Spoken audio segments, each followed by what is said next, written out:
Welcome, everybody, to the Infinite Star Connections. Yes, we are resetting this morning with a new energy. We are your hosts, Vivian Chauvette and my friend Jeff Demers. Jeff is the CEO and the director of the Infinite Voice Project. We know him by now, beautiful communicator, ambassador, cosmic ambassador, and also starseed for the Ponte, who we love so much. I am the owner of Infinite Healing from the Stars, and I'm also known as a nocturne hybrid and a transverse channel. I'm a multidimensional frequency healer, and I brought the beautiful energy of the Arcturians with other intergalactic groups. Our channel is all about giving the Star Nations a voice.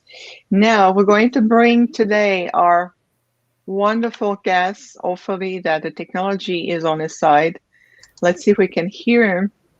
SunBôw, can you hear us? Yes. Okay. Well, we don't see you right now, but I'd like to introduce you to the audience today. I want to thank you for taking the time. I know you've been having some technical issue. Welcome to the show, SunBôw. We want to introduce you to the audience. And you are a wonderful author, international speaker, shamanic practitioner, animal communicator, a channel, networker, a filmmaker, a globetrotter, and a community organizer. Yeah, you're very, very active. Since 4 decades, it has learned and worked with several indigenous elders and communities from dozens of nations of the Americas and in Australia from last year. So with spiritual teaching, ceremonial practices, direct experience, SunBôw has developed close connections with non-human intelligence, namely the Sasquatch and the Star Elders, whose messages he has channeled in his writings. He has published 6 books in the last 6 years that have reached a worldwide audience. He also manages a website, an online group, and pages. We will show the link throughout the episode today. So, beautiful book on the Sasquatch Message to Humanity. There's a book series. We want to learn more from you. Welcome to the Infinite Star Connections. Yes. I guess you're not hearing me yet. Yes, we are hearing you. Oh, you are? Yes. Oh, thank you. All right. I've been looking around all the settings for last 20 minutes or so. Well, thank you for welcoming me. I was a bit worried about finding my way around this. It seems like I don't have the camera, but if you hear me, we can That's go. fine. Yeah, cameras. Yeah, as long as we can hear you, we're good. All right. Yes, we can hear you. Of course, it would have been nice to see you, but at least we can hear you. So we want to introduce you, which we did. So let's just dive. Welcome to today's episode. We want to learn more about you. So let's just stay there to see how your journey started. All right. Well, it's a long, many lifetime story, we can say, for every one of us. In this lifetime, I've been writing my, I can say, biography. I call it my memoirs.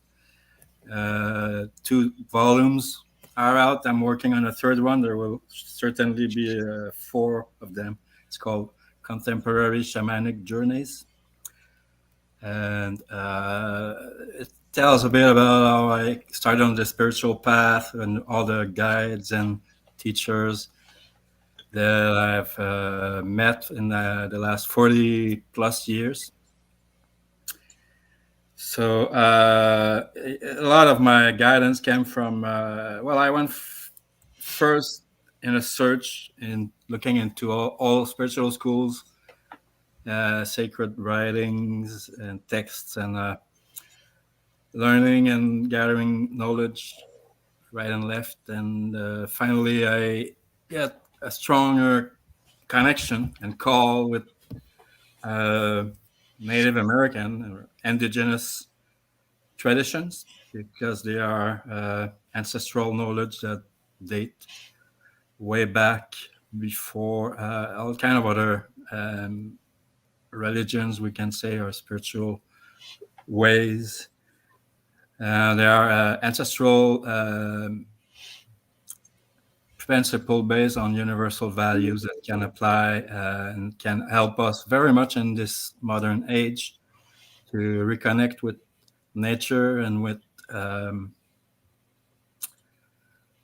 our greater cosmic family, our spiritual essence, and our real purpose in the universe, to find our place in the great sacred hoop.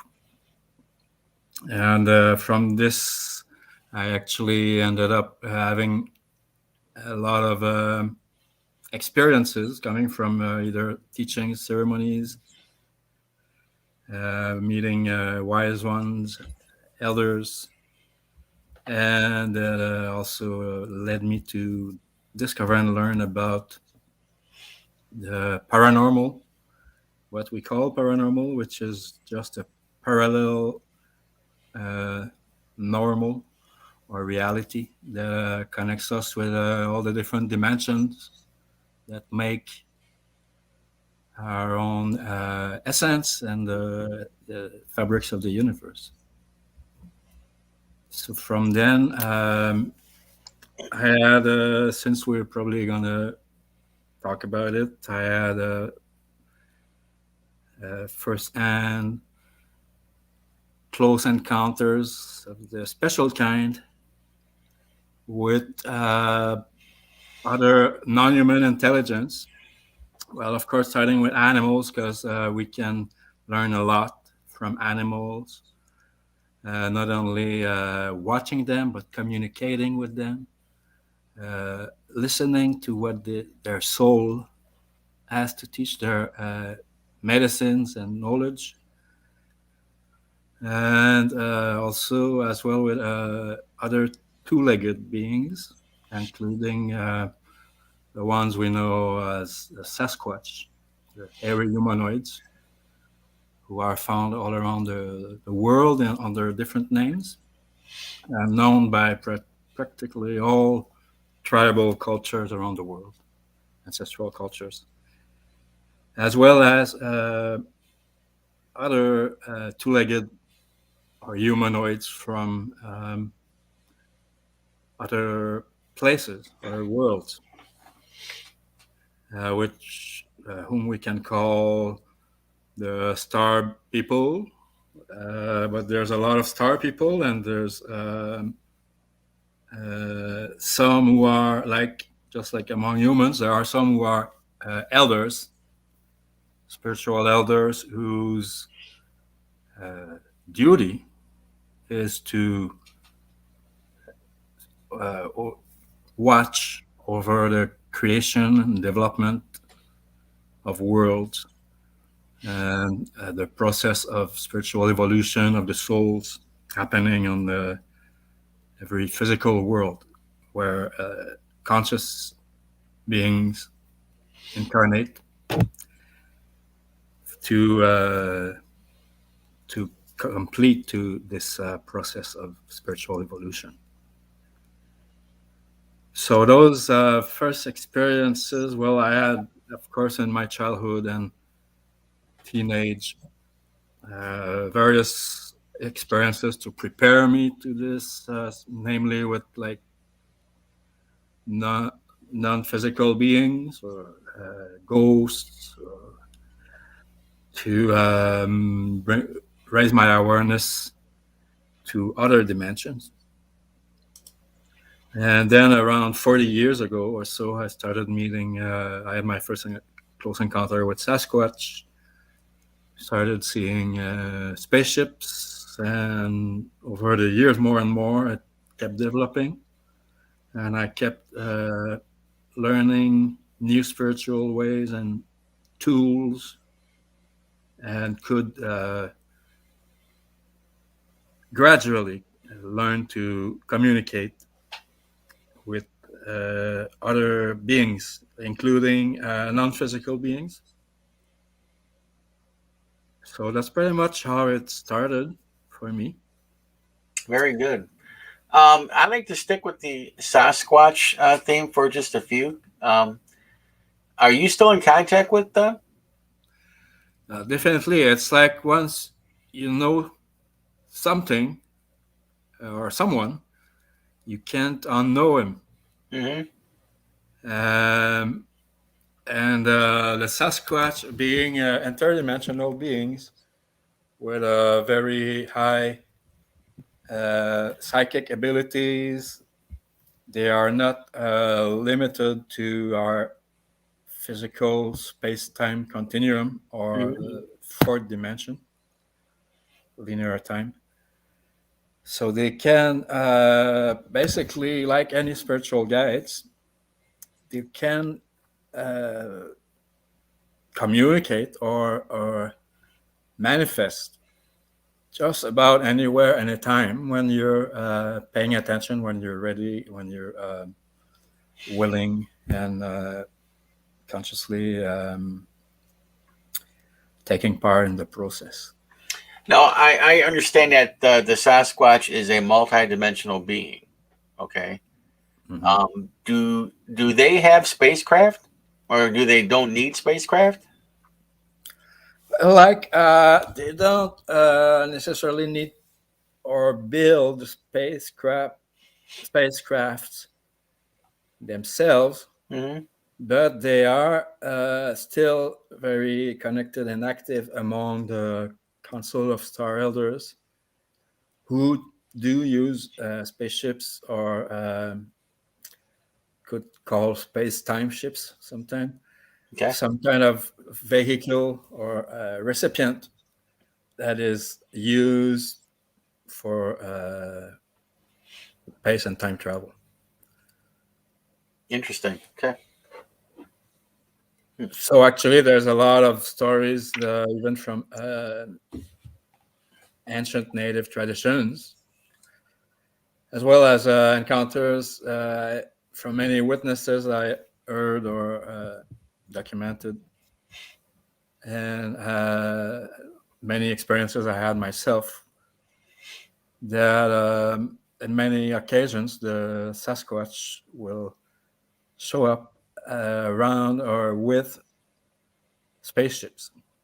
Mm-hmm. This shows our close connection for one thing, and it also they tell us themselves because they're not just like watching; they're also trying to communicate for whomever is willing and open to this possibility.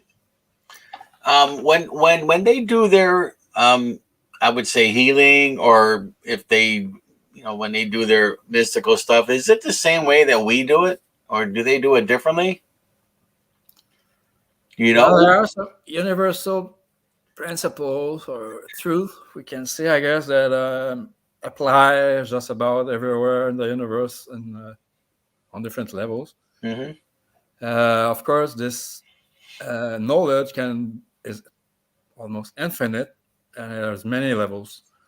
There are many things that we don't right away understand what our actual level of knowledge or consciousness about, for instance, teleportation or materialization, dematerialization, Mm-hmm. this kind of things that it can all be scientifically explained if we look deep enough into it. But for most, I guess, for the ancient, it would be called magic or supernatural. And this is just a matter of accessing this knowledge and understanding and practicing. There are shamans, or I guess we could say spiritual mystics and gifted people who have still certain access to certain powers like this, like shapeshifting, or there's still many stories among the tribes that those things do exist still. They have always existed. But as in general, and humanity now has lost most of its interdimensional knowledge, most of its abilities to practice such things like materialization or teleportation, even telepathy that we all do have, but we don't practice or learn it, so it's dormant for most people. And these abilities can all be learned and developed with an open mind, open spirit, and the intention to do the efforts to work on those, basically to rediscover this potential we have. Interesting. Did you seek out the Sasquatch, or did they seek you out, or were you guys able to meet on a different shamanistic plane? Yeah, definitely. They actually are our closest relatives, as proven also by some genetic studies, like the Sasquatch Genome Project, among others. Mm-hmm.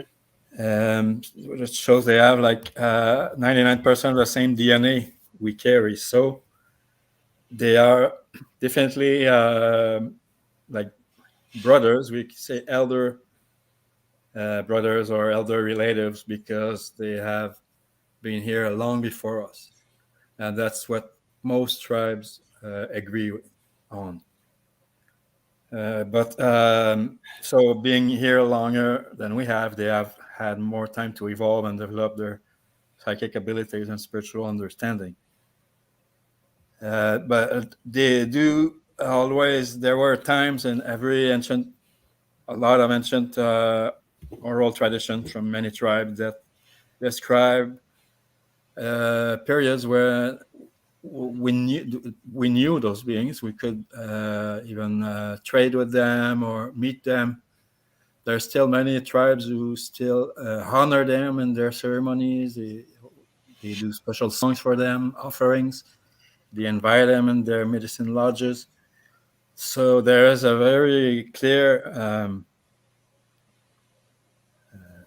past where we have been interconnected with those beings. There's also plenty of stories of interbreeding. I guess we could interpret this way, or creating hybrids out of with part human, part Sasquatch, just as it happens also with star beings.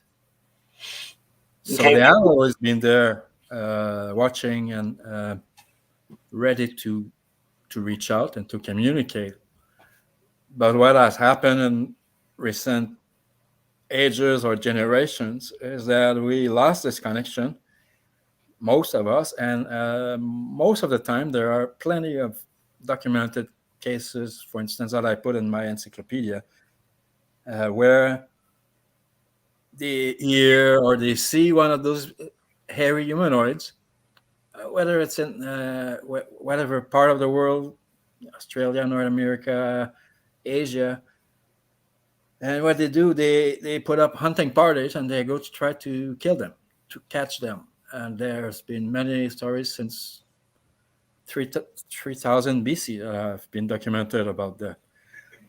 So that's why, just like the same with star people, there's leaked videos from NASA, for instance, that show spaceships coming towards Earth and they get shot at, or they get jets sent after them.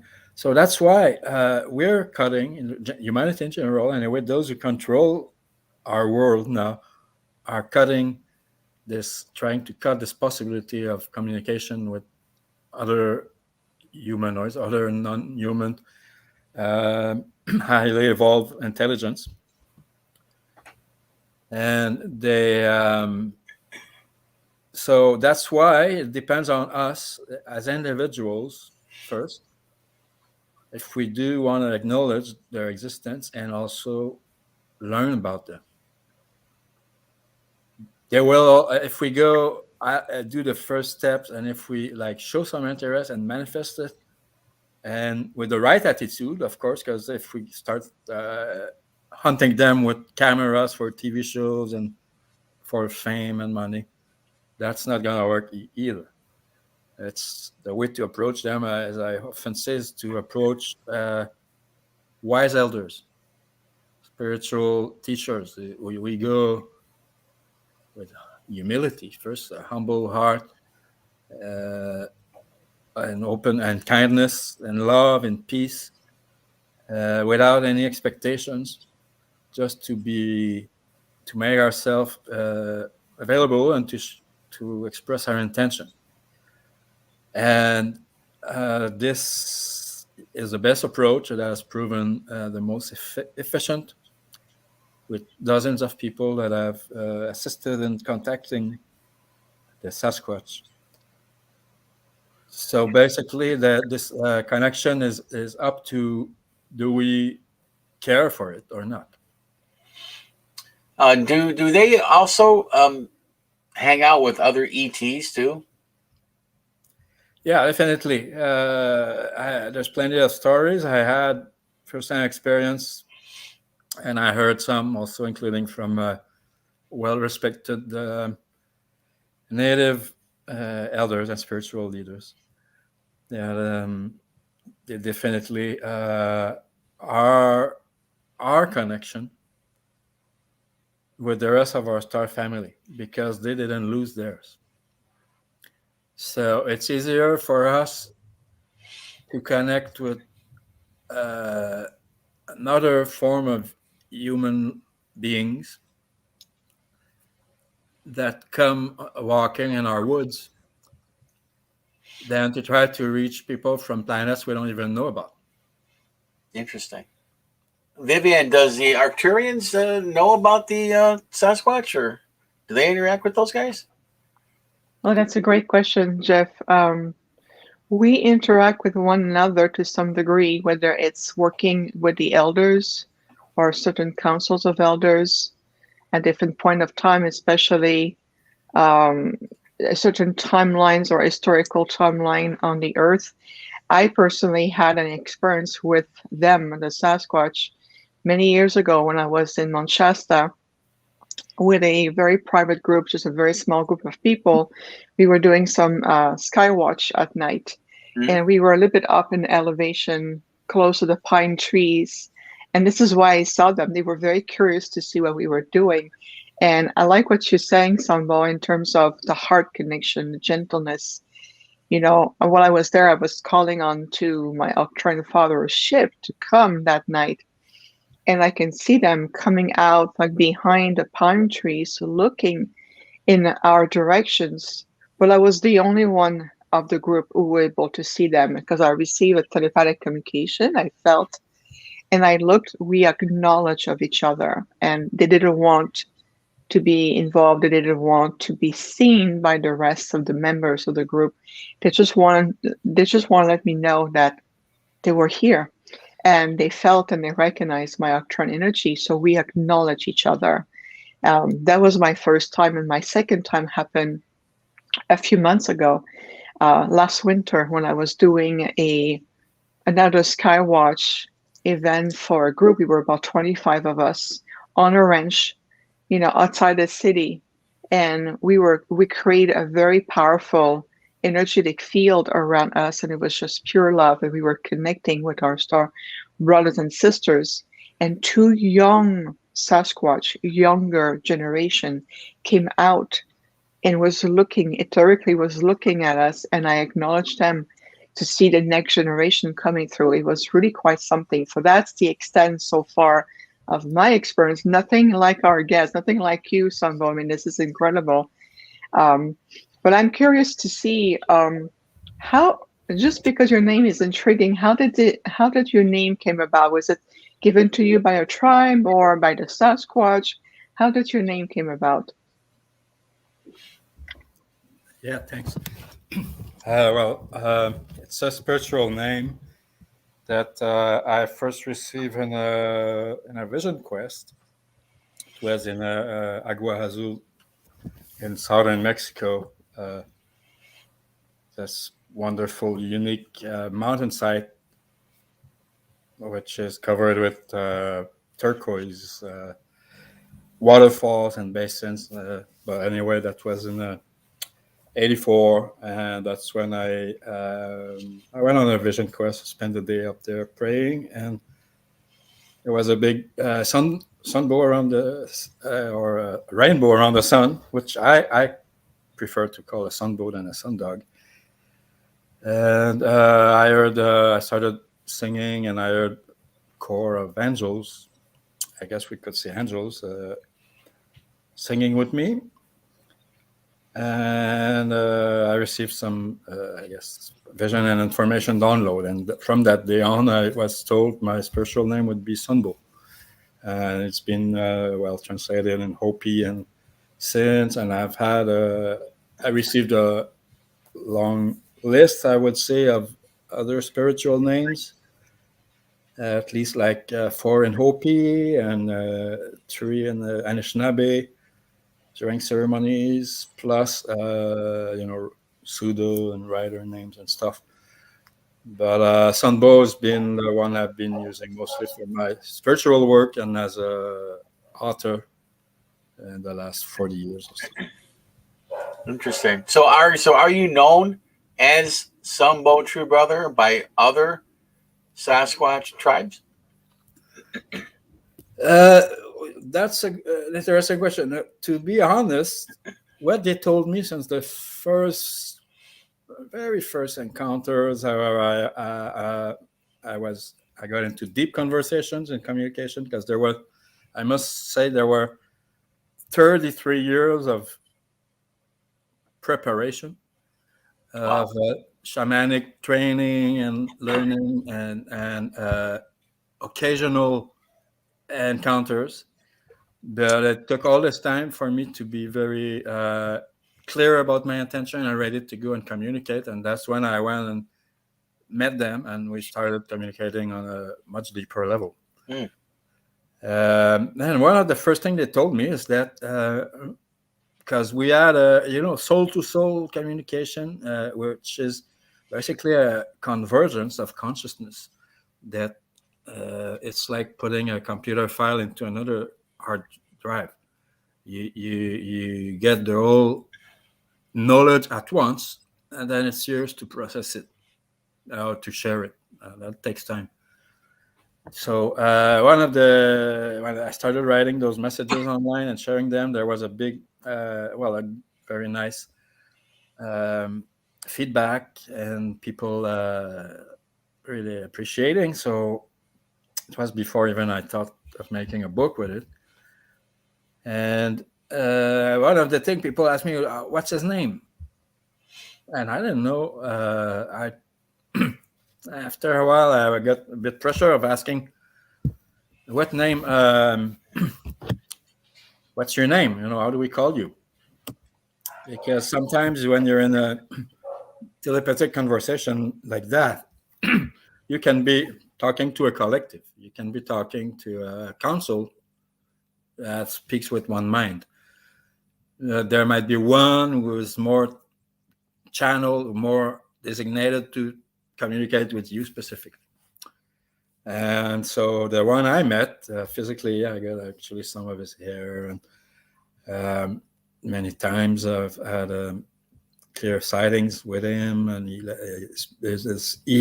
told me, well, you can call me Camus. And Camus, okay, and I just took that like sounds all right. And then later on, years later, actually, he explained partly what it means, and then with research, I can say something quite amazing. Actually, is that I found that in Ainu, old indigenous language of Japan, a very close similar word means the deity or a divinity or some kind of a divine figure, godlike figure, and it translates literally as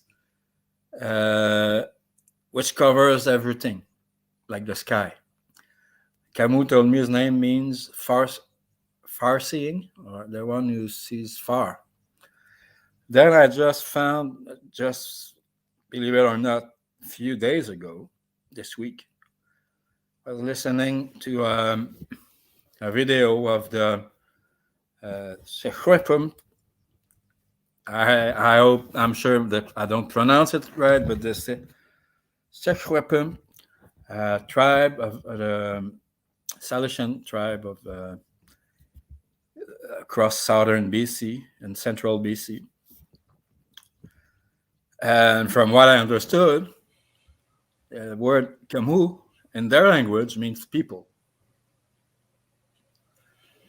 So this is an example that then I met other guides, other Sasquatch, and star beings, who gave a name just so we can know who we're referring to, and then other people have channeled Camus, and more than I can name, I guess, by now. Some other people, some, it happened right in front of me, and I could know it was Camus before they said it. On the other hand, there are other people who channel Camus, which I'm sure it's not the same one I know. It must be a name that has become a bit generic for some, I guess. So just to say, well, they don't need names among themselves because being telepathic, right away they can read each other's aura from A to Z with their own entire history. So you don't, in that level, you don't need to say, "Oh, that's Joe," or Right. So Makes sense. yeah.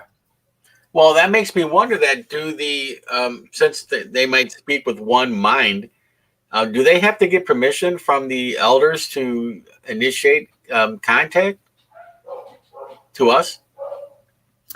In principle, it's a bit like human protocols, tribal protocols.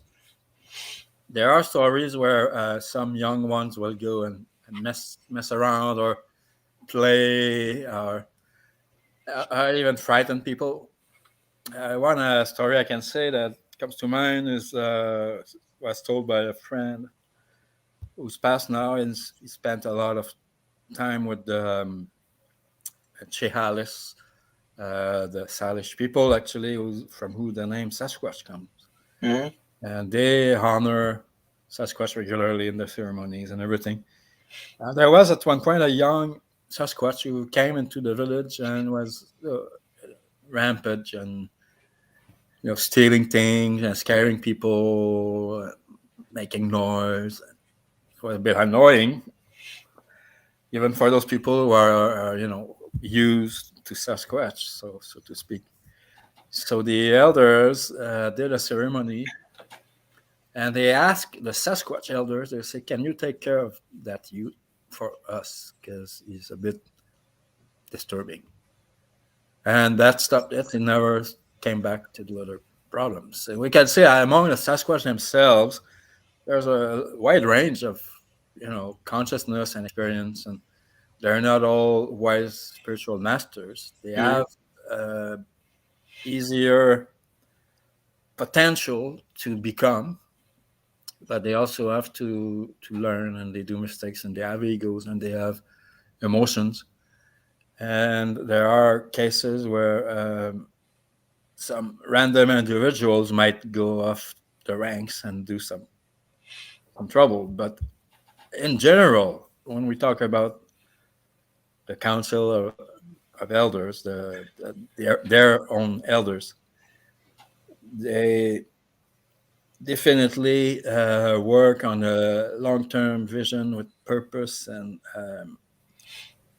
with a very clear, in a progressive process to make sure that it's for beneficial results. And so for us, we see something, we live something, let's say, and then another thing 10 or 20 years later, or it could be even another lifetime later, but it looks very long. But for them, they know who we are, and they've been watching, and they have all their time. They can go gradually until they see we're getting really ready to this kind of communication. Do you see that happening pretty soon, or do you think it might be still decades away? Honestly, it's always been here, and it's always will be. Um, the thing is, it's a matter of consciousness, and in this case, of individual consciousness. How many individuals are ready to communicate with them? And one example, in the tribes, for instance, who know Sasquatch for generations, it's not everybody who there's there's fear. There's people who fear Sasquatch, don't want to go. Most people actually stay away from them. It's mostly the medicine people who have been trained and who have the right knowledge to communicate with those beings, who often sometimes they have their lodge outside of the village so they can communicate with the forest beings. And they're the ones who are like the interprets or the ambassador, we can say, between our human tribes and the non-human tribes.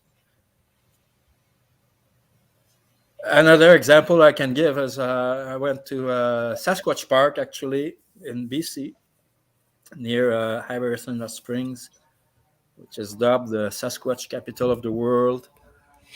They have the Sasquatch Days Festival there. It's a native-led event started in 1938. Wow. So I went there for my birthday. It was, I guess, 4 years ago now. And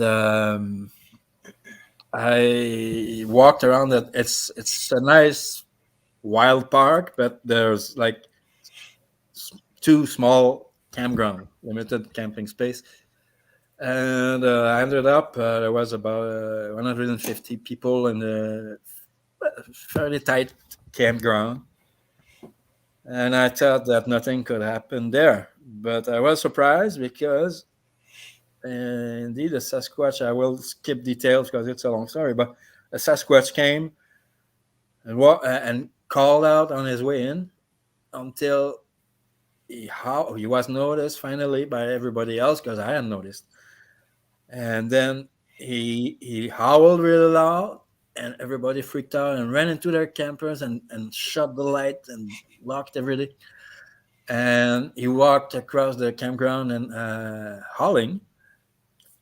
And then that showed me, I had a close conversation after that, but it showed me that it told me actually that out of all the people there, I was the one who was ready to talk with them.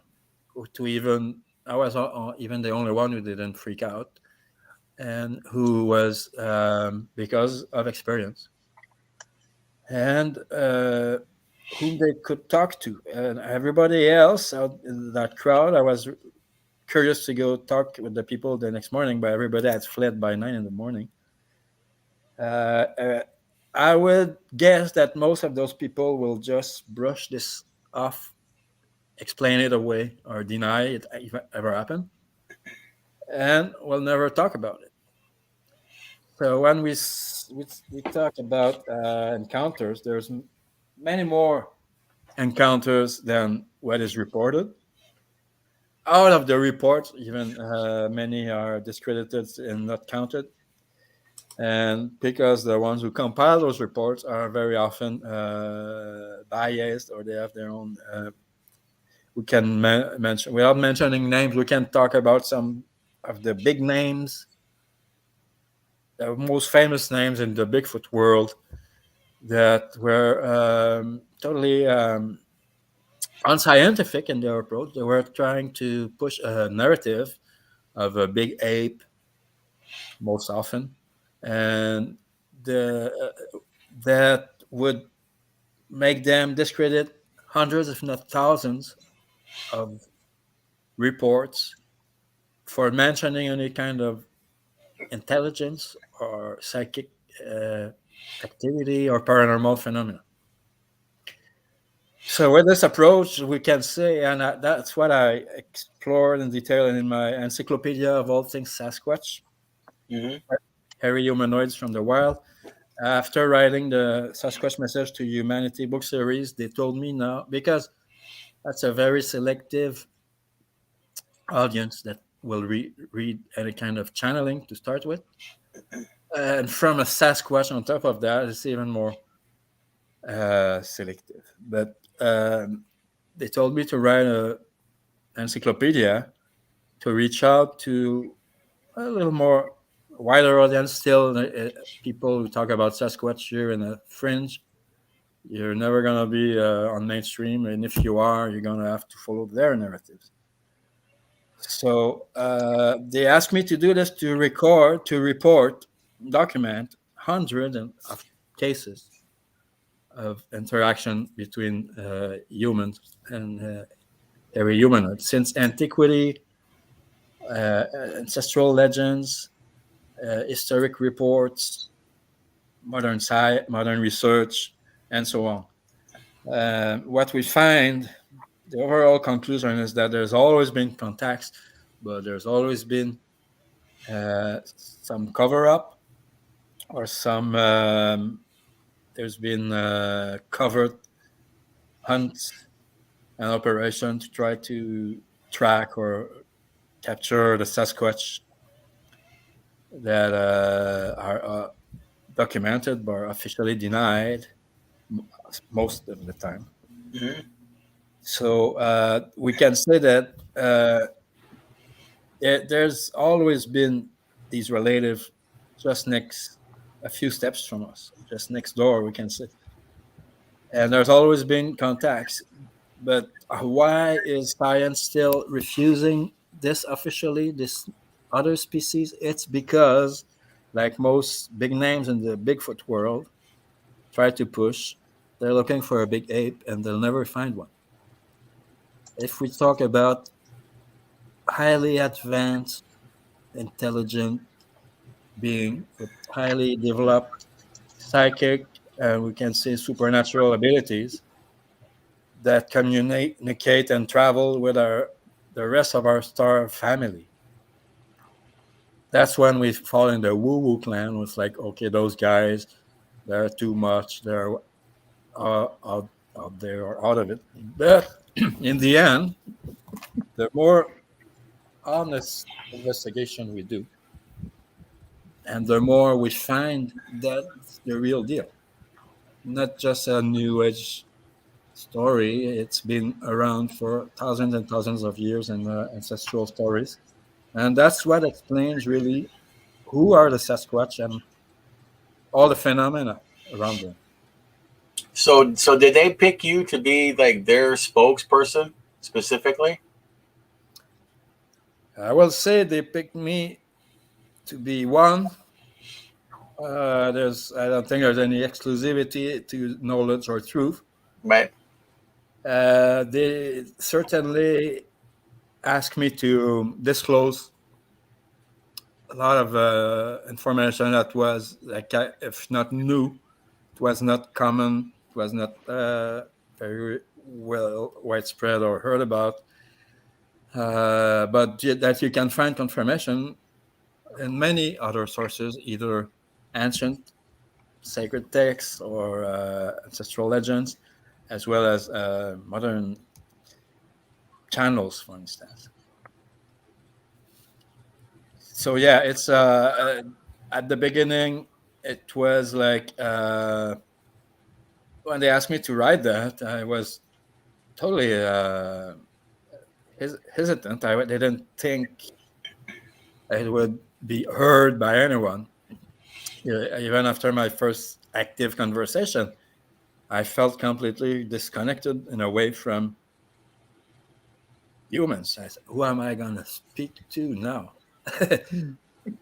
But within a week, they brought me, or life brought me, in international indigenous leadership gathering in Slatleon territory, another Salesian tribe of British Columbia.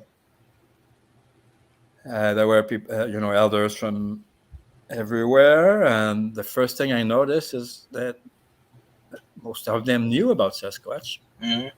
And when I was even asked to talk about my experience, and elders would come and sit with me and ask me questions, which was the best confirmation to those wise spiritual leaders. I've always known about those things, but they don't talk about it publicly. And that was confirmed through many, many other experiences that they won't tell you because most people will laugh at them. But if you come and ask honestly and humbly that you want to learn and that you're also on this path, well, they will have stories and teachings.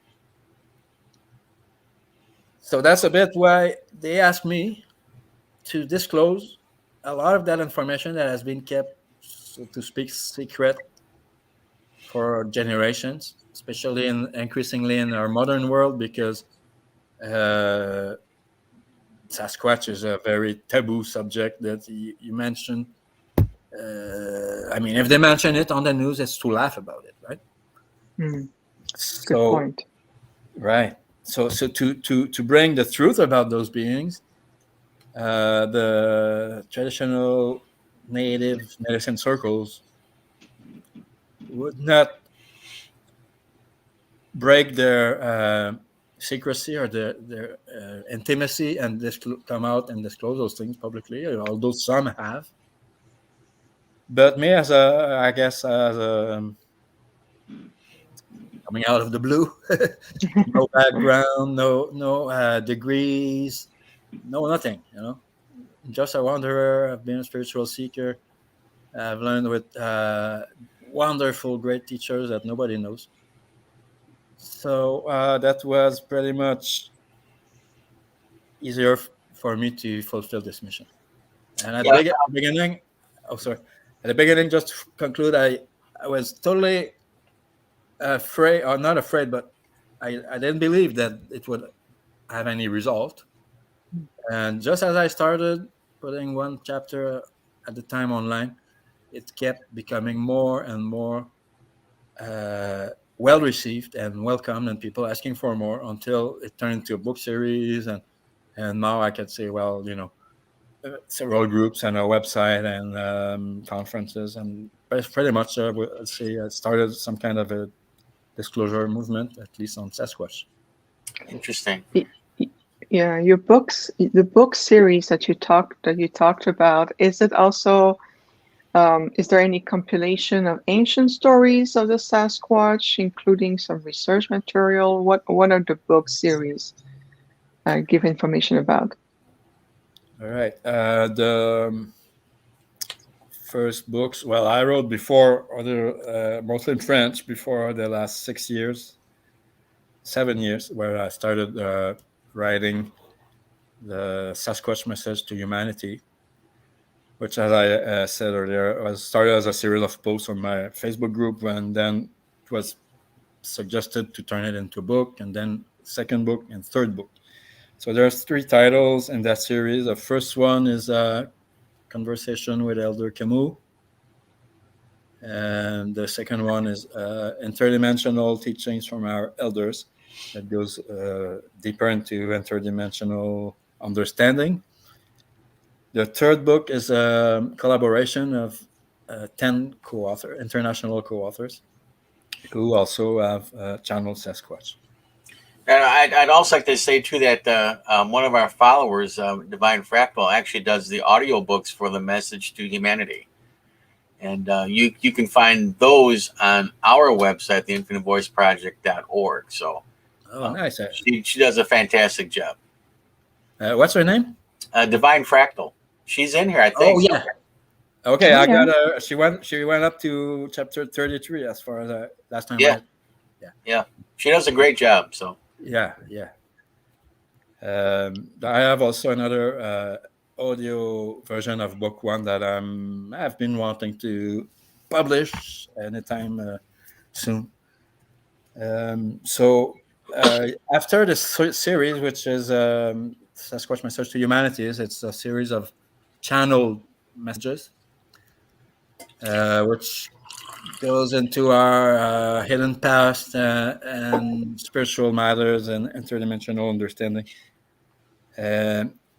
they told me, they asked me, especially another Sasquatch elder, a white haired elder that I met in British Columbia, who asked me to write the Encyclopedia of all things Sasquatch, which is half series. It's another book, self-published, 364 pages and 100 illustrations by 10 wonderful Sasquatch artists. And this book goes into very exploring, documented literature and every piece of information that has been gathered since thousands of years on the hairy humanoids, and bringing it with modern understanding and first-hand or second-hand experience from many people whose experiences I documented. So, yeah. I have a question. I do a lot of translation for the UMO, okay, and I bring it to English. But before they authorize me to publish it, I have to read it back to them so that they understand that this is the exact message that they want to get out. When you get these informations from the Sasquatch, do you have to clarify it? Do you have to like double check with them to make sure that this is what you want to be told? It's different in different cases. For instance, the Encyclopedia, I did, consult hundreds of sources, Mm-hmm. online or not, and quotes, and so I had to double check the accuracy of the information I was passing on, and I put little not too much interpretation. Of course, I draw conclusions and things, but I shared information gathered more than trying to make a point. Mm-hmm. And Sasquatch Message to Humanity series, it's different because that was instant channeling. Actually, I wanted to look back and correct, the spelling of certain wording that was like a bit rough, but because it was pretty much automatic writing. I was just give an example. I wrote first 6 chapters in a week, and then another chapter later, and then I wrote the 43 last chapters in something like, less than 2 weeks.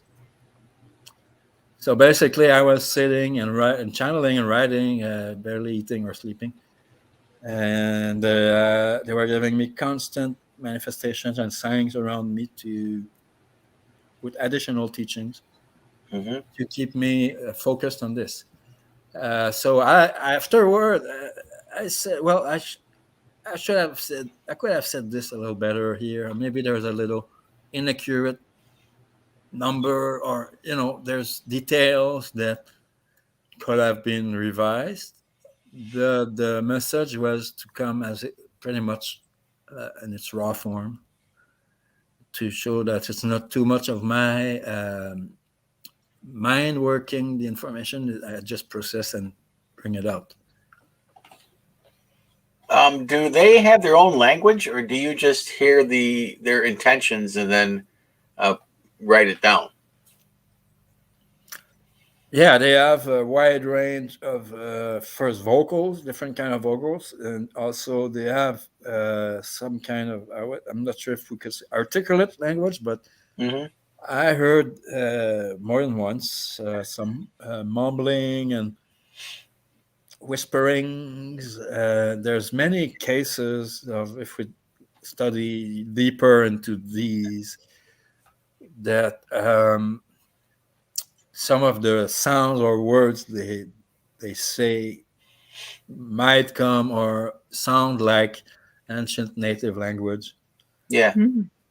On the other hand, there's also samples, like we could talk about the Sierra recordings, for instance, Ron Moorhead, where people from different languages, cultural background, will hear different language. They will hear one will hear English, and another will hear Japanese.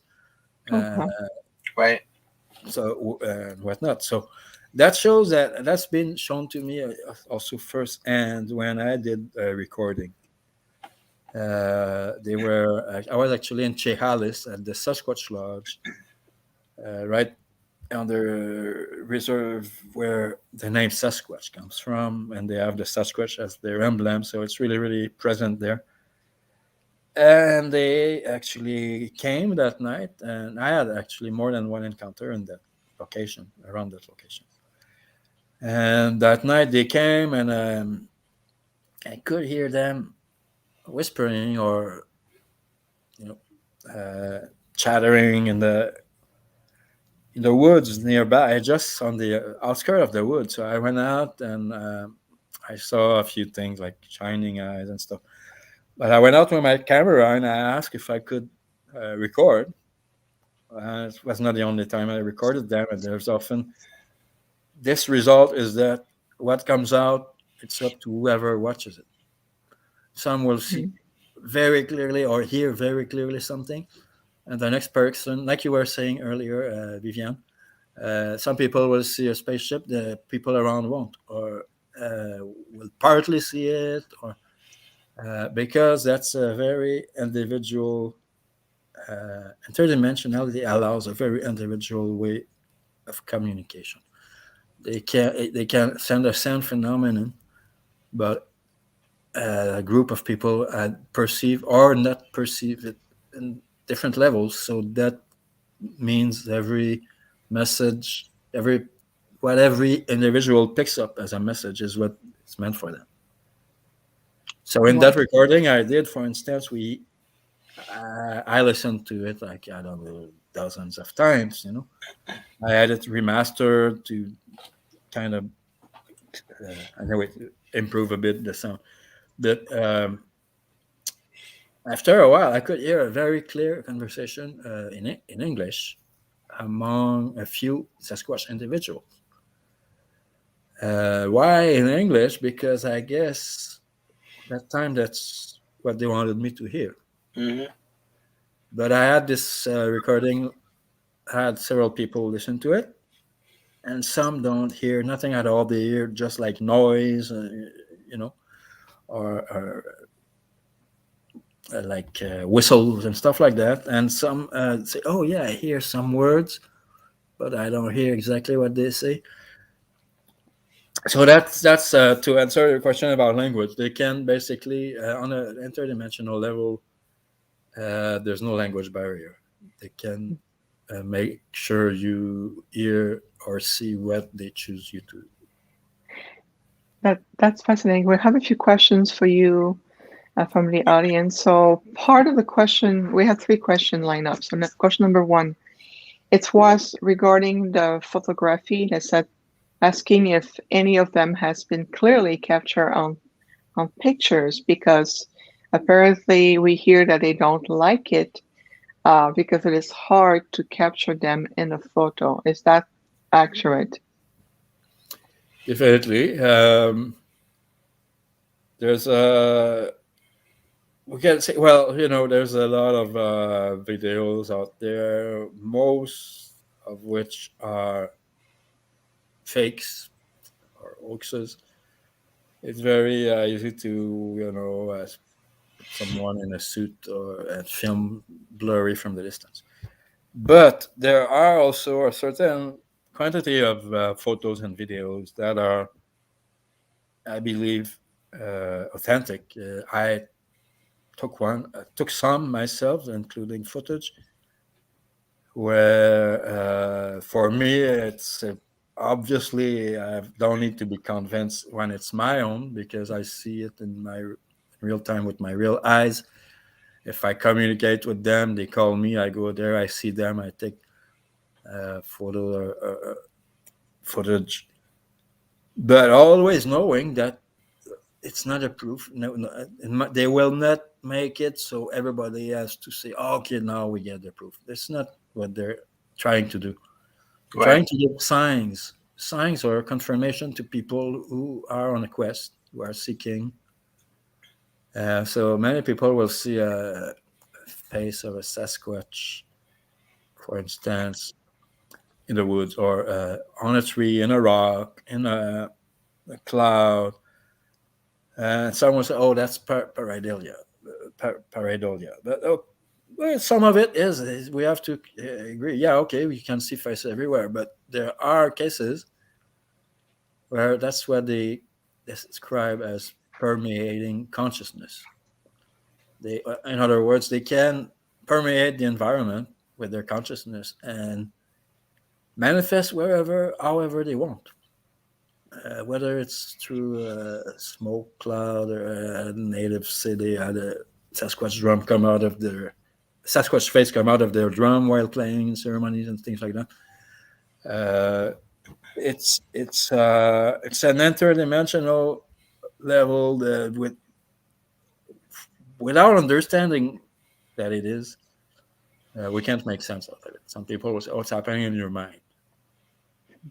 Of course, a lot of it can happen in the mind, but if you have these signs at special time, special locations, special meaningful uh, moments in your path, well, it's up to you to take it as a sign or not.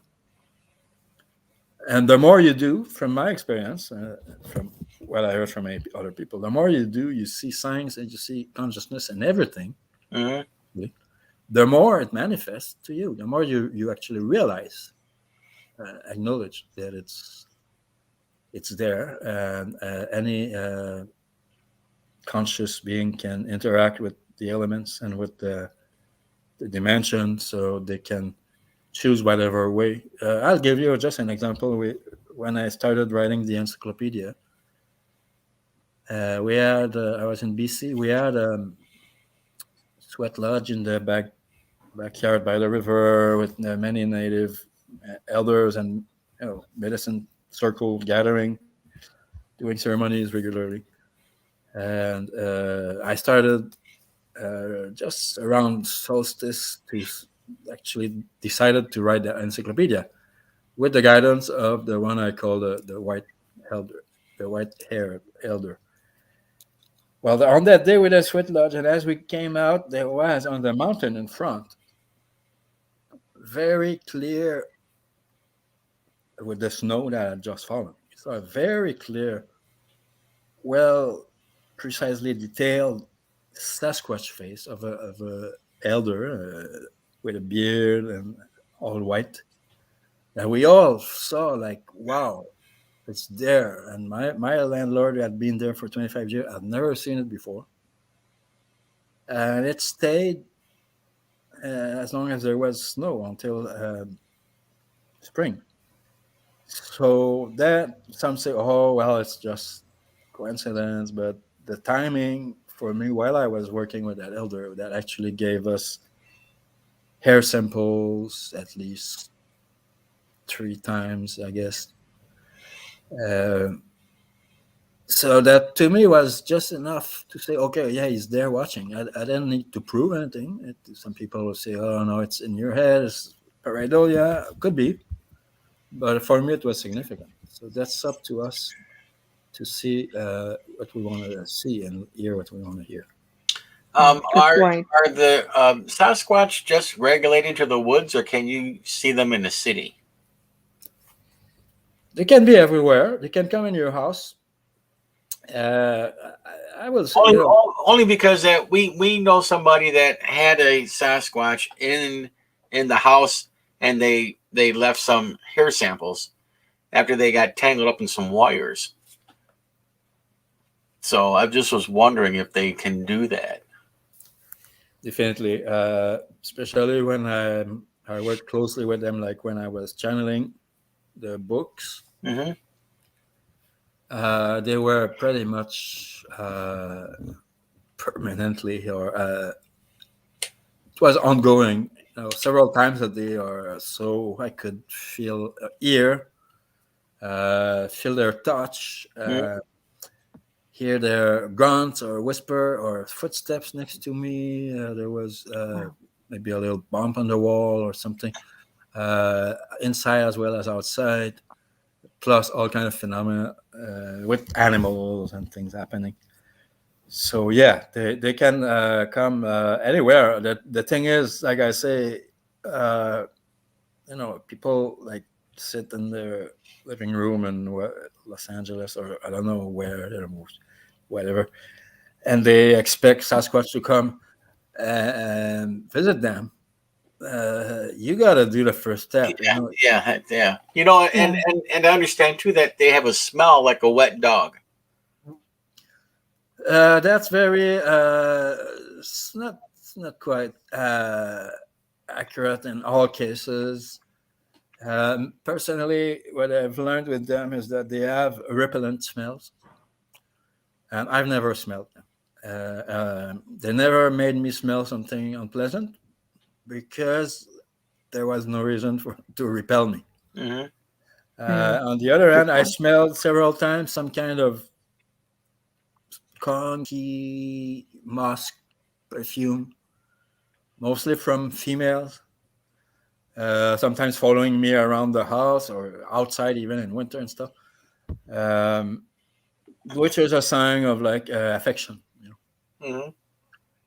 But the people who described as terrible stench that drives you away is because they were driven away. There was a reason why they smelled like a protection. Yeah.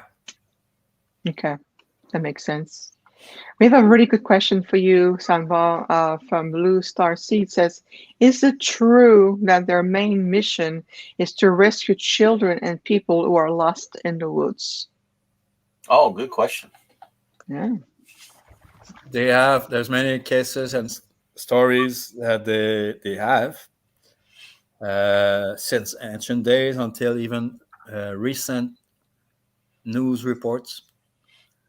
One that I included in my encyclopedia from 2 years ago, which is a young boy who disappeared. I think it was in North Carolina.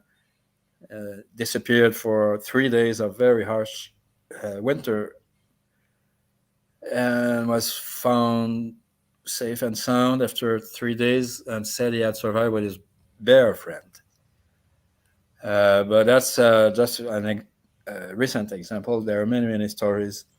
I know a native man who from the northern BC, from the Dene people, who when he was a child, he was playing with the Sasquatch.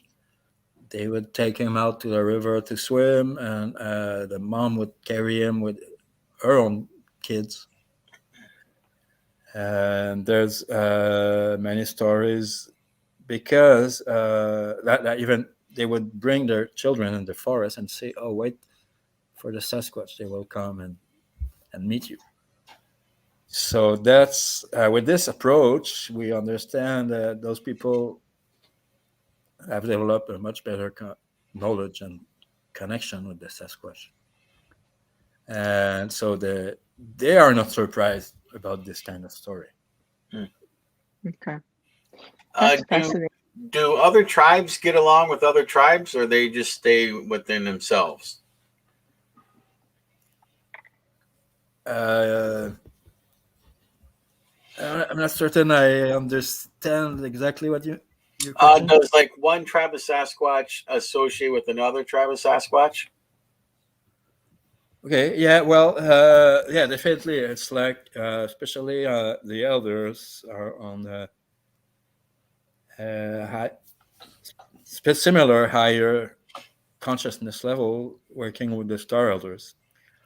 So they will meet from place to place around the world, and this I had first-hand confirmations when meeting some of the elders from Australia before I went, and then out there they were guiding me on my journey and manifesting in various places and ways.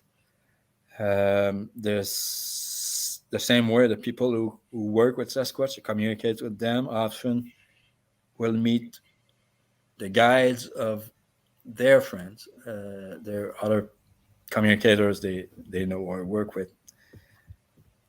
So they they are at that level beyond tribal or clan uh, distinction. They have their origin, their history, their lineages, but they are all connected on especially the elders, on a level where beyond this world. Mm-hmm. That makes so much sense. And we have two questions combined in one. I think it's really good question because we hear a lot about sometimes we see in the woods certain tree are bending in a certain way or X shape on the trees, almost like some kind of markings. Is that something that they leave behind as a form of attempt to communicate or to show that they're there? Yeah, they do those tree structures that I call communication devices, because the main purpose is to pass a message, to show their presence. It's also their energetic signature. When you find those tree structures, it could be a bent arch tree or several, or like we said, X, but it could be all kind of other forms, teepee or tent shaped, or whatever different artistic, usually creation that contain coded information that you have to observe. Most people might just pass by, say, "Oh, that's a stack of branch." Right. But if you stop and pay attention and start looking, you see how they're woven, intertwined, and how they've been intelligently built. So that's a proof that it's not a random occurrence. It's only the people who pay attention will notice, and that's the purpose of it. That's the purpose of showing, hey, we've been here, or we've close by, and well, you notice. Have you ever heard of a log throwing contest to see how strong a male Sasquatch is? Not a contest, but definitely there's several stories about them throwing an object, whether a log or a rock, and the great majority so far, I never heard a story of anyone being hit. Yeah, no, it is just like a show of power Yeah. within themselves. That watch me throw this giant tree log, 80 yards. Can you do it? That type of thing. And Yeah, they just compete amongst themselves, I guess. yeah. Well, it's also a way to repel intruders. Yeah. If you see like a big rock thrown at you at the woods, usually you run the other way. Yeah. Yeah, effective. Yeah. Question for you. We have someone here. Is there a difference between what we call Bigfoot and Sasquatch? No, it's just different appellation, different names. The word Sasquatch comes from the Salish, the Silas, actually from Chialis language, the Alcomelin dialect. It means it's more like Sasquatch, but it means basically the wild people. That was used at least, well, I mean, since ancestral days, but at least in literature since the late 1920s. So it was popularized before the name Bigfoot, which came out mostly. It existed, but it came out popularized after the Bluff Creek footprints in 1958. If we go on, we could say that every tribe has different names for them. The list is long as hundreds and hundreds of different names, whether you're in America or Australia, Asia, up to describe the hairy humanoids. Would you consider a gorilla a Sasquatch? Not at all. No. Nothing What's to the do. difference? Well, the gorilla is a big ape. Okay. To start with, it's got 95% of our DNA, while the Sasquatch got 99%. Okay. The Sasquatch is an animal that can be tracked and trapped and killed easily, and actually that's why there's only a few left in there, because our human nature is sometimes more bestial than animals. So we tend to exterminate everything that we can, basically. But the Sasquatch have been here for much longer. There are petrified human-like footprints, usually larger than humans, that are dated as far back as 300 million years. They're all around the world, and they are also very advanced, intelligent, and psychic beings, Gotcha. and that they will prove it over and over and over to anyone who starts to study and search them. What about a Yeti? Would that be the same as a Sasquatch? Good question. Yeah. Actually, the Yeti. Well, of course, it's like if you say it's an African person the same as a person from China, or there's differences, Okay. but they're human beings. They're the same species. They're the same, maybe different genetic traits. But it's pretty much the same with the hairy humanoids. They have actually a wide variety of different genetic traits. We could probably say even subspecies, or it's hard to classify when we don't have all the data. But there's smaller ones that are called by different names, that are like John Jerry in Australia, or Nit. The Maero in New Zealand, well, we can go on with all the names. Nitaul, anyways, most people won't remember anyway. So You got to feed the cat. yeah, so there's large ones, there's tall ones, there's small ones. There's different facial features. There's more conical skulls, or flatter. There's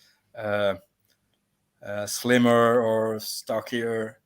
There's more bent over, like leaning, or with a more primate gait or stance.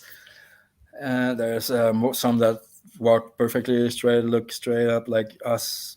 And that has to do with different lineages, but also with different individuals, how they behave. And so the possibilities are almost infinite. Very good. Very, very good. I got a question for you. It is believed that originally Bigfoot or Sasquatch, they were originally from a planet that got destroyed, and then they came to Earth for the similarity in resources, and then they built their home here on Earth a long, long time ago. Would that be accurate? It resonates very closely to the information I was given. Okay. The thing it was the way it was presented to me is that they were there on that planet between Mars and Jupiter. It formed the asteroid belt, as they have been on several other planets, not only from our solar system but elsewhere. And they were on Earth at that time as well. And there were cosmic wars. There's still some going on, actually, in which they are involved, and I eventually caused the destruction of that one planet, which is sometimes called Maldek, Maldek, or Malkut in Sumerian or Babylonian tradition. So there was definitely a strong Sasquatch presence on that planet, and in the history of its outcome. But whether or not they originate from there, I'm not exactly sure about that, because they were already on several planets when that happened. Okay, so is it possible they had different lineage? One who used to be on Maldek or that planet, and another lineage already existing on the Earth? Most likely, yeah. That's what Mm, I yeah, understand from. okay. Yeah, and that makes sense that they do have different physical depiction or structures or features, and different depending on which lineage they come from. Yes, exactly. Just like Wonderful. us humans, actually, there's most Yeah. likely humans. There's been humans taken elsewhere. Why this humanoid, could say, archetype across the universe? It's because it's not just a random occurrence. There's also a lot of interaction, intervention to transmit genetics from a world to another. Okay. Yeah, the transfer genetics. Um, is there a reason why in the human DNA is so close to their DNA? Is it because they did contribute to add their DNA to the human gene, or what is the reason behind that?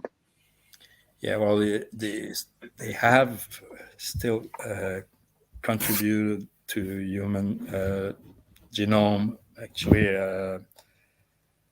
from I know from my ancestor that I'm 132nd Sasquatch, and there's been and I believe we all have some Sasquatch genes somewhere down the line.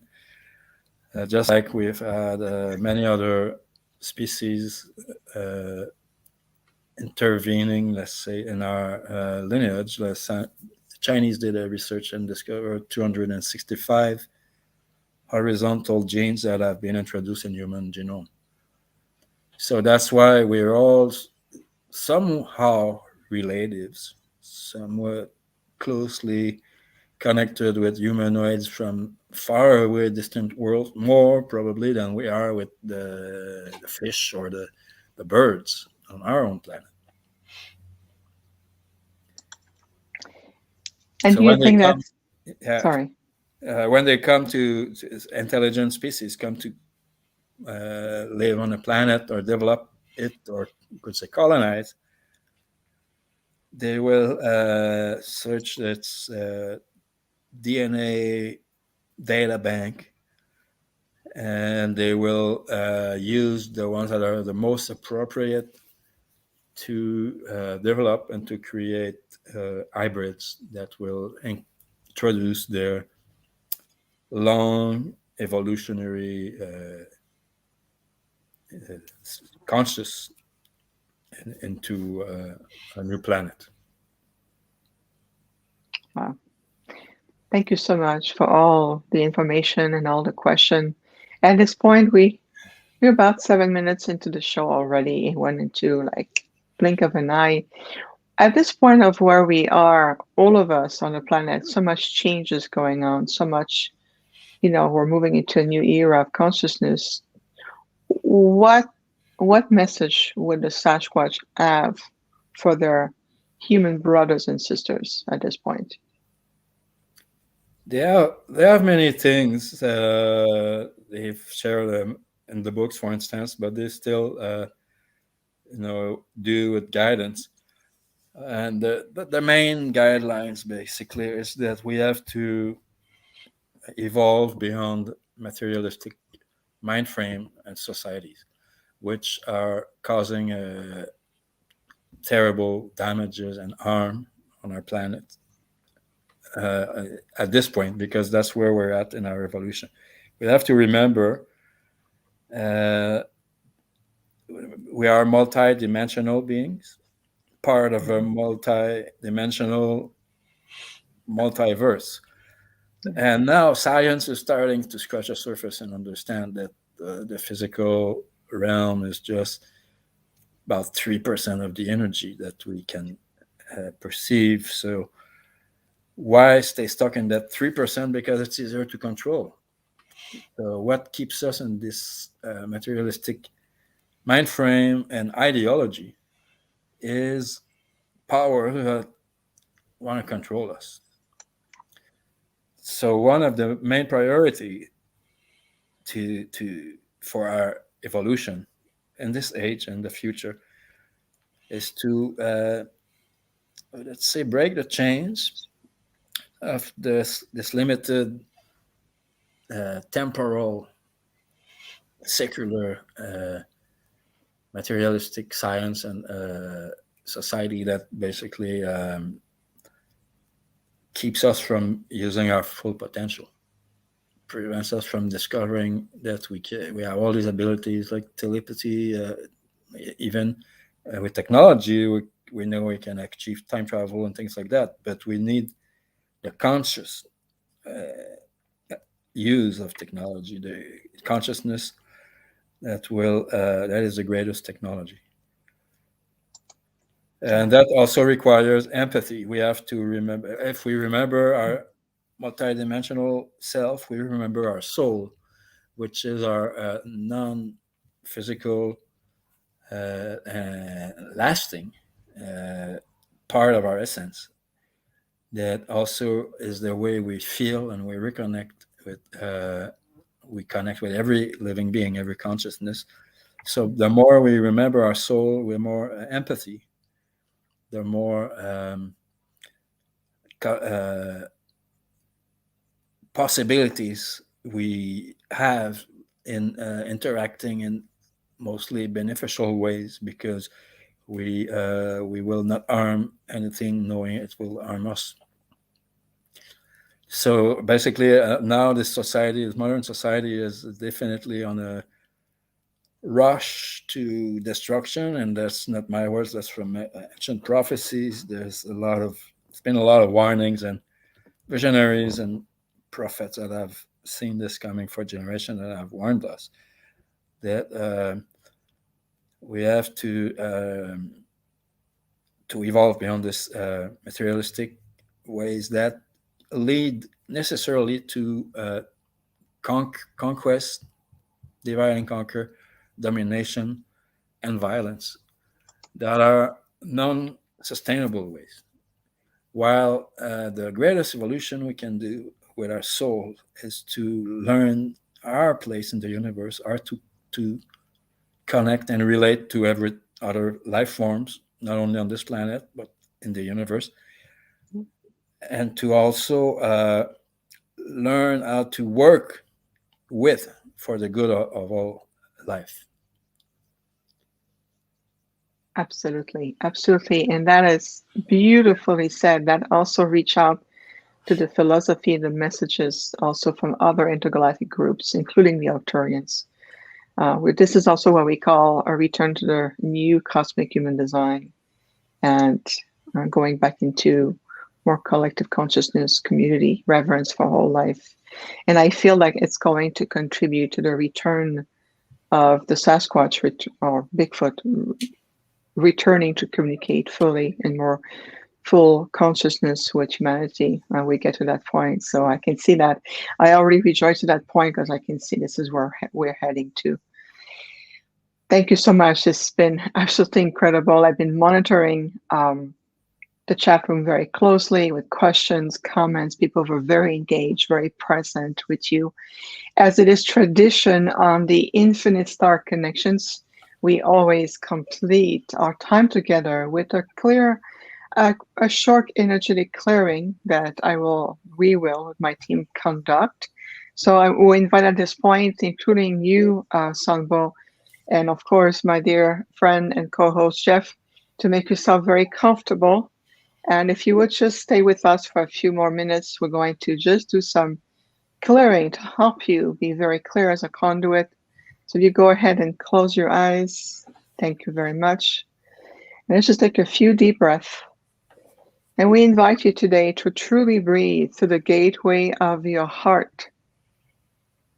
welcoming back the reverence for all life within you, including your own life and the life of others, regardless of their physical form, of a lack of physical form.